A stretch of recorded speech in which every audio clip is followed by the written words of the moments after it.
사랑하는 여러분, 우리가 이스라엘 역사, 성경을 보게 되면 이스라엘 백성들이 하나님을 잘 믿고 섬기며 나갔을 때 그 나라가 부강해지고 그 민족이 하나님께 은혜를 많이 받아서 평안히 누리며 풍성한 삶을 살게 되었다라는 사실을 잘 알게 됩니다. 반대로 하나님을 대적하고 하나님께 거리를 두고 우상 숭배하며 나갔을 때 이스라엘 백성들에게는 큰 고통과 아픔이 찾아왔습니다. 그리고 계속 하나님의 말씀을 거역하고 나갔을 때 결국에는 멸망당하는 사건을 우리는 잘 알게 됩니다. 우리가 잘 알다시피 북이스라엘은 BC 722년경에 아수르라는 나라에 의해서 나라가 망하게 됩니다. 남유다 또한 BC 586년경에 바벨론이라는 강한 나라에 의해서 나라가 망하게 되죠. 예루살렘 성전은 파괴되고 그리고 예루살렘 성은 무너지며 수많은 사람들이 사로잡혀서 죽게 됩니다. 남은 자들, 얼마 남지 않은 그 사람들은 바벨론에게 포로로 사로잡혀 가게 되죠. 너무나 큰 고통과 아픔이 찾아왔습니다. 이런 상황 속에서도 하나님은 끊임없이 이스라엘 백성들이 회개하고 돌아오도록 선지자를 보내주셨고 약속을 허락해 주십니다. 이스라엘 백성들이 바벨론에게 포로로 사로잡혀 갔을 때에 70년이 되면 다시금 이 땅에 돌아오게 해서 하나님을 잘 믿고 섬길 수 있도록 역사해 주시겠다라고 약속을 주셨습니다. 이 약속이 그대로 이루어졌음을 우리는 잘 알게 되죠. 포로기한은 세 차례에 걸쳐 이루어지는데요. 첫 번째는 BC 538년경에 스룹바벨을 통해서 성전이 재건이 되게 하십니다. 두 번째로는 BC 458년에 에스라를 통해서 말씀 회복 운동을 일으켜 주셨습니다. 세 번째로는 BC 445년경에 느헤미야를 통한 성벽이 재건되어서 이스라엘 백성들이 안정적으로 하나님을 예배하고 섬길 수 있는 환경을 만들어 주셨습니다. 오늘 본문의 말씀은 BC 445년경에 느헤미야를 통해서 성벽이 재건되어지고 스무나 강장에 모여서 이스라엘 백성들이 하나님께 감사와 영광을 올려드리는 그런 예배의 모습입니다. 그 당시에 인구가 몇 명이었느냐 하면 느헤미야 7장 66절에 보니까 42,360명이다 라고 말씀하고 있습니다. 이스라엘 백성들이 하나님을 잘 믿고 섬겼던 이 다윗의 시대에는 자그마치 몇만 명이었느냐 하면 700만 이상의 사람들이 살고 있었다라고 말씀하고 있습니다. 하나님을 잘 믿고 섬겼을 때 이스라엘 땅에는 이처럼 많은 백성들이 강성하고 하나님의 은혜를 받아서 잘 살았지만 하나님을 거역하고 대적하게 되다 보니까 4만여 명밖에 안 되는 인구가 살게 된 것입니다. 얼마나 연약하고 초라한 상태입니까? 이렇게 연약하고 연약해질 대로 연약해진 이스라엘 백성들에게 하나님은 느헤미야라는 사람을 들어서 다시 회복을 일으켜 주십니다. 그때 그 당시에는 모든 것이 황폐해졌고 농사를 지을 수 있는 땅도 제대로 없었으며 모든 기술과 모든 재료들이 제대로 있지 못하였습니다. 다시 이 나라가 일어설 수 있을까? 다시 회복될 수 있을까? 이 땅에서 다시금 하나님을 예배하며 하나님의 영광을 누릴 수 있을까? 인간적으로 볼 때는 도저히 일어날 수 없는 상태였습니다. 그런데 하나님은 느헤미야를 통하여서 놀라운 변화를 일으켜 주셨습니다. 잃어버렸던 신앙을 다시 되찾게 해 주셨는데 모든 이스라엘 백성들이 하나님께 나와서 예배하고 섬기며 하나님의 말씀을 듣고 나갔다라고 말씀하고 있습니다. 이스라엘 백성들에게 3대 큰 부흥회가 있습니다. 그 3대 부흥회 중에서 이 느헤미야를 통한 수문학 강장의 부흥회는 놀라운 부흥회였습니다. 모든 이스라엘 백성들이 하나님께 나와서 예배드리고 회개하고 하나님을 잘 섬기는 계기가 된 것이죠. 따라서 오늘 수문학 강장의 부흥회는 어떻게 일어났을까요? 이 부흥회를 통해서 하나님께서 우리에게 주시는 은혜가 무엇일까요? 제일 첫 번째로는 이 부흥이라는 것은 부흥을 갈망하는 기도의 사람을 통해서 일어난다랍니다. 하나님께서 부흥을 갈망하는 사람을 통해서 놀라운 부흥을 일으켜 주시는데요. 느헤미야는 기도의 사람이었다라고 말을 할 수밖에 없습니다. 느헤미야서는 1장부터 13장까지 있는데 1장부터 느헤미야는 하나님께 기도하는 모습을 보여줍니다.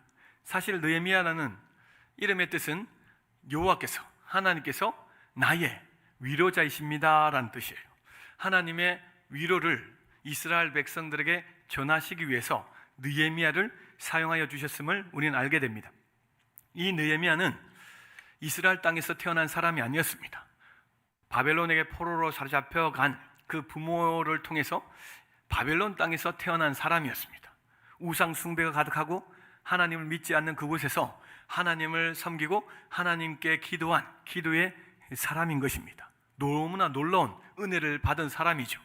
하나님을 잘 섬길 수 없는 그 땅에서 하나님을 섬기고 하나님께 기도하였더니 하나님은 느헤미야를 통해서 큰 일을 펼쳐 가셨습니다. 이 느헤미야는 바사 시대에 아닥사스다 왕 때 술 맡은 관원이었습니다. 그 당시에 술 맡은 관원은 왕의 비서, 대통령 비서 정도이고, 그리고 우리나라로 치자면 농림수산부 장관 정도의 엄청난 높은 고위 관리직이었습니다. 그렇게 높은 자리에 앉아 있는 이 사람, 교만하지 않고 계속적으로 하나님을 섬기며 기도했다라는 것입니다. 기도하는 중에 어떤 일이 벌어집니까? 이스라엘 땅이 황폐되어 있고 무너져 있고 이스라엘 백성들이 고통받고 괴로움 속에서 살아가고 있다라는 소식을 듣게 됩니다. 이 소식을 듣게 되면서 느헤미야가 한 것은 바로 하나님께 엎드린 것입니다. 우리 다 같이 느헤미야 1장 4절을 봉독하십니다. 내가 이 말을 듣고 앉아서 울고 수일 동안 슬퍼하며 하늘의 하나님 앞에 금식하며 기도하여 아멘. 이 말을 듣고라는 것은 바로 이스라엘 땅에서 큰 어려움이 있습니다. 이스라엘 백성들이 고통받고 괴로움을 당하고 절망 속에 빠져 있다라는 소식을 듣게 되었습니다. 그때 하나님 앞에 금식 기도하며 엎드렸다라는 것입니다.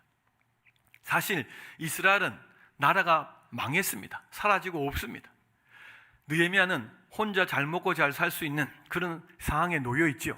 그럼에도 불구하고 이스라엘 땅의 소식을 듣고 하나님께 엎드렸다라는 사실입니다. 하나님의 뜻과 계획하심을 깨달았기 때문에 그렇죠. 자기를 통하여서 하나님은 패망하고 쓰러진 이스라엘 땅에 다시 회복의 역사를 일으키실 것이다 라는 것을 알게 된 것입니다. 하나님께 기도한 이 사람에게 하나님은 어떻게 역사하십니까? 이 느헤미야가 바벨론에서 이스라엘 땅으로, 이 페르시아에서 이스라엘 땅으로 돌아올 수 있도록 하나님은 길을 열어주셨습니다. 그리고 예루살렘에 돌아와서 기도하는 순간에 성벽을 지을 수 있도록 하나님이 은혜를 베풀어 주셨습니다. 52일 동안 성벽을 재건하는데 사실 이스라엘 땅에서는 52일 동안 성벽을 재건할 수 있는 그런 도구와 기술과 재료들이 없었어요. 전적인 하나님의 역사하심이 일어나야만 가능한 일들이었습니다. 성벽의 길이가 한 4.5km 정도 되는데 이스라엘 백성들이 힘을 모아서 성벽을 재건합니다. 그런데 그 주변에 있는 원수들과 대적들이 계속 공격해요. 성벽 재건을 하지 못하도록 방해합니다. 그때 느헤미야가 무엇을 합니까? 느헤미야 4장 4절을 같이 한번 읽겠습니다. 우리 하나님이여 들으시옵소서. 우리가 업신여김을 당하나이다. 아멘. 성벽을 재건하는 그때에 공격이 있습니다. 하나님께 기도하죠. 원수들이 이렇게 우리를 업신여기고 공격하고 있습니다. 힘들고 어려우면 어떻게 합니까? 하나님께 기도하였습니다. 이 성벽이 왜 그렇게 중요합니까? 고대 시대에는 이 성벽을 통해서 주민들, 백성들의 안전을 도모했고, 그리고 이 성벽 안에서 믿음의 공동체, 신학 공동체를 영위하면서 하나님께 함께 예배하고 섬기기 위해서 성벽이 너무나 중요했던 것이었습니다. 이 성벽이 없으므로 이스라엘 백성들은 예배를 온전히 드릴 수도 없었고 농사도 일도 제대로 할 수 없었습니다. 그렇기 때문에 이 성벽 재건하는 것이 너무나 중요한 사항이었습니다. 원수들이 공격해도 포기할 수 없었죠. 충성되이 헌신하며 나아갔습니다. 기도하며 나아갔던 것이죠. 느헤미야 5장 19절 말씀도 같이 한번 읽겠습니다. 네, 하나님이여, 내가 이 백성을 위하여 행한 모든 일을 기억하사 내게 은혜를 베푸시옵소서. 아멘. 성벽 재건을 하고 이스라엘 백성들을 이끌어가는데 여러 가지 어려움이 생깁니다. 문제가 생겼습니다. 비난하고 조롱하는 소리도 들리고 여러 이스라엘 백성들이 힘들고 어려운 상태에 빠지게 됩니다. 그때마다 느헤미야는 하나님께 엎드려서 하나님, 지금 내가 하는 이 일들을 기억하여 주시고 내게 은혜를 베풀어 주시옵소서. 이것은 내 일이 아니라 하나님께서 기뻐하시고 계획하시는 일입니다. 하나님의 일입니다. 이 일을 잘 감당할 수 있도록 도와주시옵소서라고 기도를 합니다. 느헤미야서는 총 13장으로 되어 있습니다. 마지막 13장 31절이 마지막 절인데 그 마지막 절은 무엇으로 기록되어 있습니까? 같이 봉독하십니다. 네, 하나님이여, 나를 기억하사 복을 주시옵소서. 아멘. 마지막 장에, 마지막 절에 느헤미야는 하나님께 기도합니다. 하나님, 내게 복을 주십시오. 나를 기억해 주시고 하나님의 복을 내려주시기를 원합니다. 계속적으로 기도하는 느헤미야의 모습을 보게 되죠. 하나님께서는 기도의 사람을 통해서 기도의 사람들을 붙여주십니다. 한 사람이 엎드려 기도하게 될 때 주변에 기도의 사람들을 모아주시고 함께 기도하게 하십니다. 느헤미야는 혼자 기도한 것이 아니었습니다. 엎드려 기도할 때 기도의 사람을 계속 붙여주셨죠. 그리고 뜨겁게 기도할 때 하나님의 역사를 경험하게 된 것입니다. 사랑하는 여러분, 내 자신이 하나님께 엎드려 기도할 때 하나님은 나를 변화시켜 주십니다. 나를 들어 쓰십니다. 할렐루야. 내가 기도하면 하나님께서 우리의 가정을 변화시켜 주시죠. 쓰러지고 넘어지고 희망이 보이지 않던 그 가정에 희망의 싹을 틔우시고 희망의 꽃과 희망의 열매를 맺게 하여 주신다라는 것입니다. 가정에서 행복하시기를 원하십니까? 하나님께 엎드려 기도해 보시기 바랍니다. 모든 가정 식구들이 하나님께 기도하는 사람들로 바뀌게 되실 줄 믿습니다. 교회가 부흥되고 성장함에 있어서는 한 사람의 기도예요. 기도하는 그 한 사람 통해서 하나님은 큰 일을 행하시는데요, 우리가 금요 철야예배 때 뜨겁게 기도하고 있지 않습니까? 우리의 기도 소리가 간절해지고 뜨거워지고 더욱더 하나님께 나아가는 부르짖는 기도의 소리가 되었습니다. 이것은 하나님께서 우리 교회를 부흥시켜 주시고자 하는 징조인 줄 믿으시기 바랍니다. 그 교회가 부흥하고 성장할 때 반드시 기도의 역사가 일어난다라는 것입니다. 기도의 부흥이 끊임없이 일어난다라는 것이죠. 그래서 부흥이라는 것은 기도의 사람들이 일어나서 그 기도의 불꽃이 타오를 때 부흥이 일어난다는 것입니다. 기도의 불꽃이 타오른다는 것은 부흥의 징조와 조짐이라는 것을 분명히 아셔야 됩니다. 하나님은 기도의 사람을 통해서 역사하신다. 우린 너무나 잘 알고 있어요. 다윗은 어떤 사람입니까? 기도의 사람이었죠. 무너진 이스라엘 백성들에게 하나님은 다윗이라는 사람을 세우셔서 기도하게 하십니다. 기도의 사람을 통해서 이스라엘 땅이 회복의 역사가 일어났습니다. 엘리야라는 한 사람이 하나님을 제대로 믿지 않는 머뭇머뭇거리는 이스라엘 백성들을 위해서 기도하며 나갔을 때 하나님을 섬기는 백성들로 바뀌게 되었다라는 것을 우리는 잘 알게 됩니다. 그리고 세례 요한은 그 암흑기 시대에 이스라엘 백성들을 예수님께로 인도하는 사람이 되었습니다. 회개하라, 천국이 가까이했다라고 선포하며 예수님 오심을 준비한 사람이죠. 사도 바울은 어떻습니까? 이방 땅에 복음을 전하고 이스라엘뿐만 아니라 전 세계 곳곳에 복음을 전하는데 귀하게 쓰임 받은 사람입니다. 그 기도하는 한 사람이 엎드릴 때 하나님은 놀라운 역사를 일으켜 주셨습니다. 저와 여러분도 마찬가지입니다. 내가 기도하면 무슨 역사가 일어나겠나? 지금까지도 변화가 없었는데 내가 기도하면 무슨 가정에 변화가 일어나겠나? 우리의 자녀가 어떤 변화가 일어나겠나? 여러분, 그것은 마귀의 소리예요. 믿음의 소리가 아닙니다. 하나님께서는 오늘도 저와 여러분에게 말씀하십니다. 네가 기도하면 내가 역사한다. 할렐루야. 내가 엎드려 기도하면 하나님께서 역사해 주십니다. 나의 기도가 너무나 중요해요. 내가 하나님 앞에 나와서 기도하는 것, 이것이 그 어떤 것보다도, 그 어떤 힘과 능력보다도 크고 위대한 줄 믿으시기 바랍니다. 이 인류 역사는 세상의 힘이 아닙니다. 기도의 힘으로 변화되고 바뀌어진다라는 것이죠. 그렇기 때문에 우리는 더욱더 주변 상황을 살펴보면서 하나님 앞에 아뢰는 겁니다. 지금 대한민국도 어려움에 빠져 있습니다. 여러 가지 문제가 있죠. 우리의 주변에 용인과 수지 땅도 보십시오. 수많은 사람들이 하나님을 떠나고 있습니다. 지금 코로나 이후에 600만 정도로 떨어졌다라고 얘기하지 않습니까? 400만 이상의 사람들이 세상으로 나아갔는데 교회로 돌아오지 않고 있다고 말씀하고 있어요. 이렇게 많이 주님을 떠난 상태에서 우리가 해야 될 일은 무엇입니까? 하나님 앞에 기도하는 겁니다. 저들을 살려달라고 기도하는 것입니다. 그러면 주님이 분명히 구원의 은혜를 베풀어 주실 줄 믿습니다.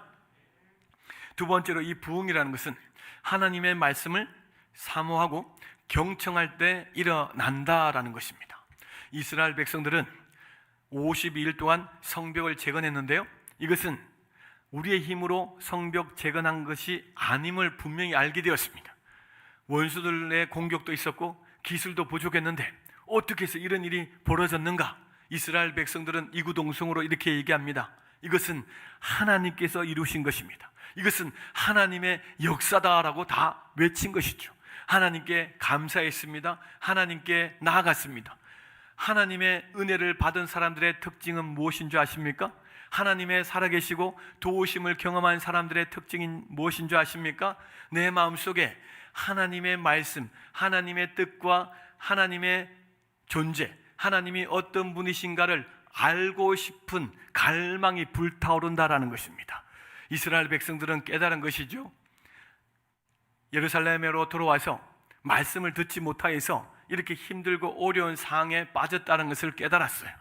이스라엘 땅에 돌아왔지만 영적인 목마름, 갈급함이 계속 생겨났다라는 것을 알게 된 것입니다. 그리고 우리나라가 멸망당한 이유가 하나님의 말씀을 청종하지 않았기 때문이라는 것을 이스라엘 백성들은 깨달은 것입니다.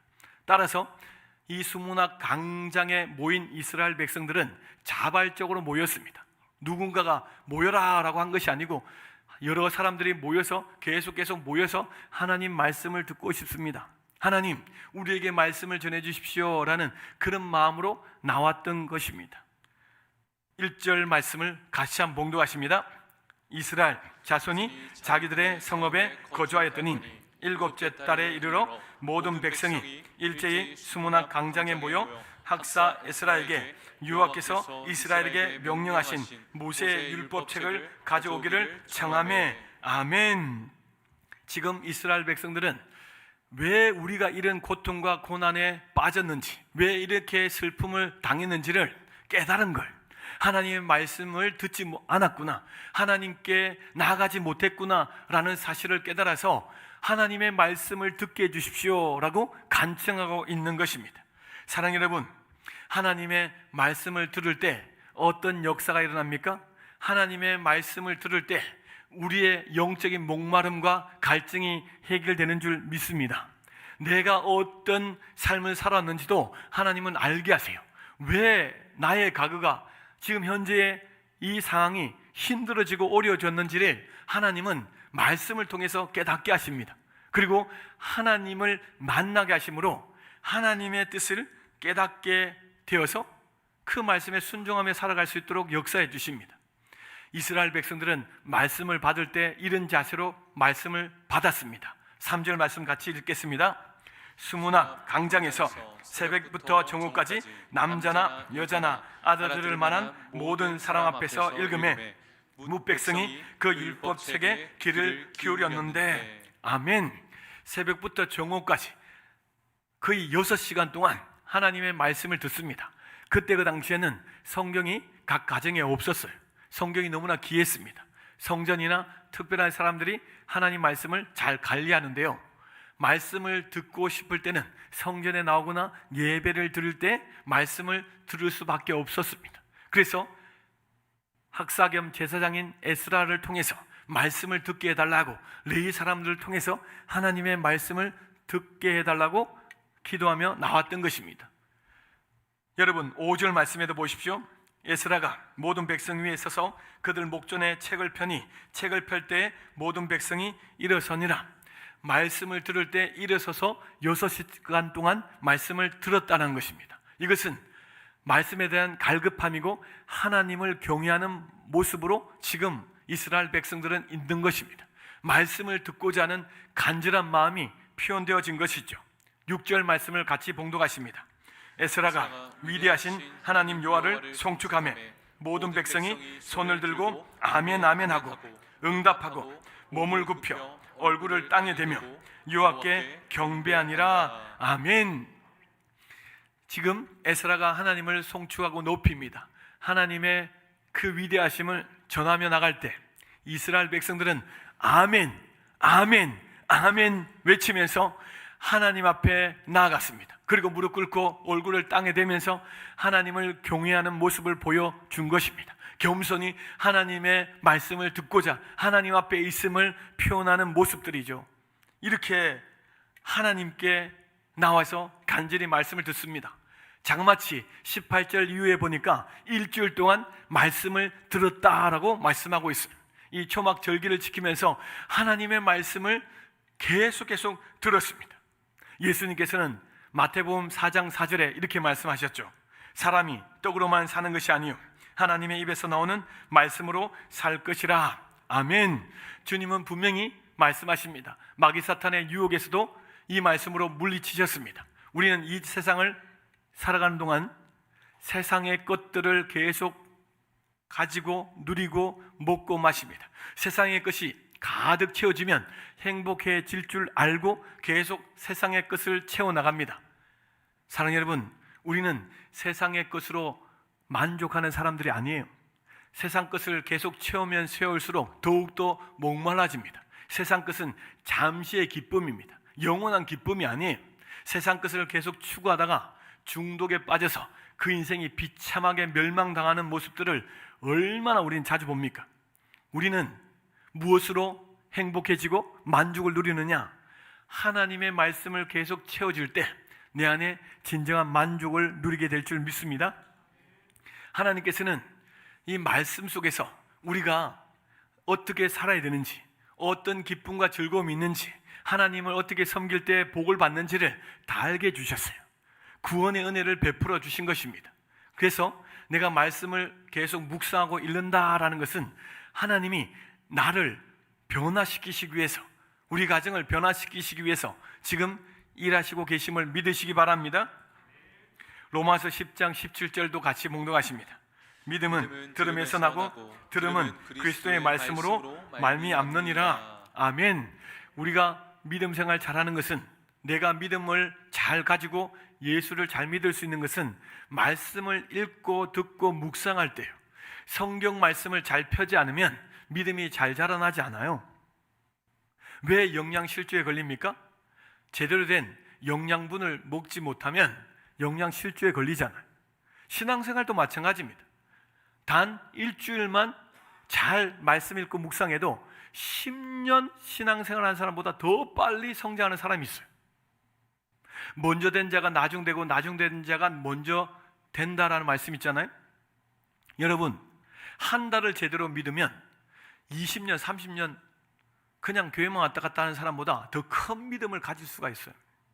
하나님의 말씀을 묵상하고 읽으면 주님이 이렇게 큰 믿음을 주실 줄 믿으시기 바랍니다. 세 번째로, 이 부흥이라는 것은 말씀의 깨달음이 전인격적인 순종으로 이어질 때 주님께서 일으켜 주십니다. 완성시켜 주신다라는 것입니다. 하나님의 말씀을 들을 때 하나님은 깨닫는 은혜를 주십니다. 해석하고 알아듣도록 역사해 주세요. 오늘 8절 말씀을 같이 한번 읽습니다. 하나님의 율법책을 낭독하고 그 뜻을 해석하여 백성에게 그 낭독하는 것을 다 깨닫게 하니. 아멘. 여기서 중요한 것은 다 깨닫게 하니라는 말씀입니다. 말씀이 다 깨달아졌어요. 여기서 깨달아졌다라는 히브리어 단어는 빈이라는 단어인데 분별하다, 자각하다, 이해하다, 식별하다라는 뜻입니다. 하나님의 말씀을 이해하고 분별하게 되었음을 말씀하고 있어요. 그리고 12절 말씀도 같이 한번 읽겠습니다. 이는 그들이 그 읽어 들려준 말을 밝히 알미라. 아멘. 여기서 밝히 안다라는 단어도 히브리어 빈이라는 단어입니다. 똑같아요. 깨닫는 단어나 밝히 안다라는 단어나 똑같은 단어인데, 하나님의 말씀을 들을 때 어떨 때는 잘 이해하지 못해요. 그런데 어떤 경우에는 말씀이 믿어지고 깨달아집니다. 이것은 성령님이 내 안에서 강력하게 역사하고 계심을 믿으시기 바랍니다. 이 말씀은, 이 성경은 우리의 지혜와 지식으로 절대로 깨달아지지 않습니다. 세상의 그 어떤 것으로도 믿어지지 않아요.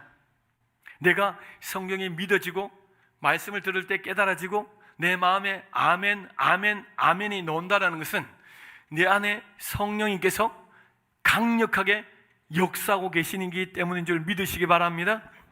하나님께서 말씀을 듣게 하시고 성령의 역사하심을 통해서 깨닫게 하세요. 성령의 역사하심이 있는 곳에는 부흥의 역사가 일어나는 줄 믿으시기 바랍니다. 부흥이 일어나는 곳에서는 말씀의 깨달음이 있어요. 말씀을 밝히 아는 역사가 일어난다라는 것입니다. 말씀을 밝히 안다라는 것은 무엇입니까? 하나님을 깊이 만난다라는 겁니다. 하나님의 존재가 어떤 존재인지 알게 되는데 쓴 단어이죠. 하나님을 알아야 돼요. 하나님이 어떻게 역사하시는지도 알아야 됩니다. 하나님이 어떻게 나를 도우시고 지키시고 보호하시는지를 알아야 돼요. 우리 가정을 어떻게 이끌어 가시는지도 알아야 됩니다. 말씀을 듣고 나갈 때 하나님은 분명히 깨닫게 하세요. 할렐루야. 목사나 목회자만 깨닫게 되는 게 아닙니다. 말씀을 읽고 들을 때 성령님이 저와 여러분에게 깨닫게 해주시는 줄 믿으시기 바랍니다. 말씀의 깨달음이 일어날 때 하나님은 어떤 역사를 일으켜 주십니까? 예수님이 이렇게 말씀하셨습니다. 마태복음 13장 23절 같이 한번 봉독하십니다. 좋은 땅에 부러졌다는 것은 말씀을 듣고 깨닫는 자니라. 아멘. 좋은 땅은 어떤 땅이냐? 말씀을 듣고 깨닫는 땅이에요. 저와 여러분에게 하나님은 우리의 영혼을 좋은 땅으로 바꿔주셨습니다. 예수님을 통해서 우리는 말씀을 듣고 깨달아서 풍성한 열매를 맺게 해주시는 줄 믿습니다. 하나님께서 은혜를 베풀어 주시는 것이 무엇이냐면, 내가 말씀을 들었어요. 그 말씀을 깨달아집니다. 그러면 30배, 60배, 100배의 열매를 맺히게 하여 주신다라고 말씀하고 있습니다. 내 삶에 30배, 60배, 100배의 열매를 맺히시기를 원하십니까? 내 삶에 풍성해지고 하나님의 놀라운 능력을 경험하시기를 원하십니까? 이 말씀을 듣고 깨닫는 역사를 경험해 보시기 바랍니다. 그러면 주님께서 여러분의 삶을 풍성하게 하여 주시는 줄 믿습니다. 말씀을 듣고 깨닫는 자는 어떤 행동을 하는가 보니까 9절 말씀을 읽겠습니다. 9절. 백성이 율법의 말씀을 듣고 다 우는지라. 아멘. 말씀을 듣고 눈물이 나요. 왜 눈물이 나냐면 말씀을 통해서 나의 죄가 드러나기 때문에 그렇습니다. 성령님은 내 속에 있는 죄를 깨닫게 하세요. 내가 과거에 어떤 죄를 지었고 어떤 삶을 살았는지에 대해서 알게 하십니다. 이 죄로 인하여서 우리의 가정이 무너지고 나의 삶이 무너졌다는 것을 알게 하시죠. 죄를 깨닫는 자들에게는 회개의 역사를 일으켜 주십니다. 눈물이 나요. 통에 자복할 때 주님은 죄를 사하여 주실 뿐만 아니라 우리 과거의 상처와 아픔도 치료하여 주시는 줄 믿습니다. 주님 앞에 자비와 긍휼을 믿고 회개할 때 주님은 우리를 변화시켜 주십니다. 우리의 인생을 완전히 변화시켜 주세요. 저와 여러분뿐만 아니라 우리 교회도 주님의 놀라운 변화를 경험하게 되실 줄 믿습니다. 주님이 일하시면 이처럼 우리의 마음속에 지식적인 반응이 일어나고 감정적인 반응이 일어나요. 그리고 또 어떤 일이 일어납니까? 10절 말씀, 우리 10절 말씀을 같이 한번 읽습니다. 이날은 우리 주의 성일이니 근심하지 말라. 여호와로 인하여 기뻐하는 것이 너희의 힘이니라. 아멘. 눈물 흘리며 근심하는 이스라엘 백성들에게 울지 말라라고 선포하십니다. 하나님께서 지금 구원의 은혜, 사죄의 은혜를 베풀어 주셨기 때문이죠. 하나님께서 기뻐하면 너희들에게 힘이 난다라고 선포하십니다. 여호와를 인하여 기뻐하는 것이 너희의 힘이라. 이 말씀은 하나님께서 주시는 그 구원의 기쁨, 하나님께서 주시는 그 하늘의 은혜의 복을 누리며 나갈 때 이 땅에서 살아갈 수 있는 힘을 주신다라는 겁니다. 믿음을 지키며 살아갈 수 있는 힘을 주세요. 내가 왜 살아가는지에 대해서 하나님은 알게 해주시죠. 내가 당당하게 살아갈 수 있는 힘은 하나님께로부터 오는 줄 믿으시기 바랍니다. 하나님이 주셔요. 12절 말씀 읽겠습니다. 모든 백성이 곧 가서 먹고 마시며 나누어 주고 크게 즐거워하니 이는 그들이 그 읽어 들려준 말을 밝히 암이라. 아멘. 지금 의지적인 반응, 순종하며 나가는데요, 그때 그 당시에는 음식들이 부족했습니다. 나누어서 먹고 마실 그런 음식들이 제대로 없어요. 가난한 사람들은 아주 가난합니다. 그런데 사람들이 서로 먹고 마시고 나누어서 함께 하나님의 기쁨을 나누고 있습니다.